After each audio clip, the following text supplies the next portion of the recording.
بسم اللہ الرحمن الرحیم۔ السلام علیکم۔ ہر روز نئی ویڈیو کے لیے چینل کو سبسکرائب کر لیں اور ساتھ لگے ہوئے بیل آئیکن کو دبا کر آل کی آپشن کو سلیکٹ کریں تاکہ ہر نئی ویڈیو کی اپڈیٹ آپ کو ملتی رہے۔ آج کا واقعہ بہت ہی عبرتناک ہے۔ 1953 کا واقعہ ہے کہ ایک صاحب بیان کرتے ہیں، میں MBBS کے دوسرے سال میں تعلیم حاصل کر رہا تھا۔ ہمیں تشریح البدن کا مضمون پڑھنے کے لیے انسانی ہڈیوں کی ضرورت پڑتی تھی۔ کالج ابھی نیا نیا بنا تھا اور انسانی ہڈیوں کا ذخیرہ بہت کم تھا۔ چنانچہ میرے دوستوں نے نشتر کالج کے ساتھ والے قبرستان میں، جو ان دنوں قلعے والا قبرستان کہلاتا ہے، اس قبرستان کے اندر رجوع کیا۔ قبرستان کے مجاور سے جا کر بات کی۔ کچھ پس و پیش کے بعد وہ 22 روپے میں انسان کا پورا ڈھانچہ فراہم کرنے میں رضامند ہو گیا۔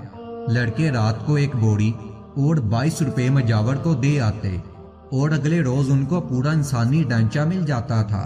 مجاور کا یہ کاروبار چلتا رہا اور لڑکوں کا کام بھی ہوتا رہا۔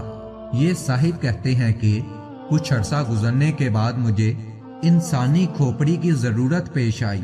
میں اسی قبرستان میں گیا، وہاں کے مجاور سے ملا۔ وہ اس وقت مسجد میں بیٹھا ہوا تھا۔ میں نے اسے بے حد اصرار کیا لیکن اس نے انسانی ہڈی فراہم کرنے سے انکار کر دیا۔ پھر میں نے اس کا اصرار اس بات پر کیا کہ ایسا کیا معاملہ ہو گیا ہے، تم تو پہلے ڈھانچہ 22 روپے میں دے دیتے تھے۔ جب میں نے بے حد اصرار کیا تو اس نے مجھے بتایا کہ چند دن قبل جب اس نے ایک قبر کو کھولا تو قبر کے اندر سے ایک آگ کا شعلہ نکلا۔ اس آگ کے شعلے نے میرا پیچھا کیا۔ مجاور نے مزید بتایا کہ وہ پوری تیزی سے جان بچانے کے لیے بھاگا مگر آگ نے اس کا پیچھا نہ چھوڑا۔ جہاں جہاں وہ جاتا گیا آگ اس کے پیچھے پیچھے چلتی جاتی تھی، حتیٰ کہ جب وہ بھاگتے بھاگتے مسجد میں داخل ہوا تو وہ آگ مسجد میں نہیں آئی، وہاں سے وہ آگ واپس لوٹ گئی۔ اس کے بعد مجاور نے پکی توبہ کر لی کہ آئندہ کے بعد وہ پیسوں کے لیے کبھی بھی قبر کی توہین نہیں کرے گا۔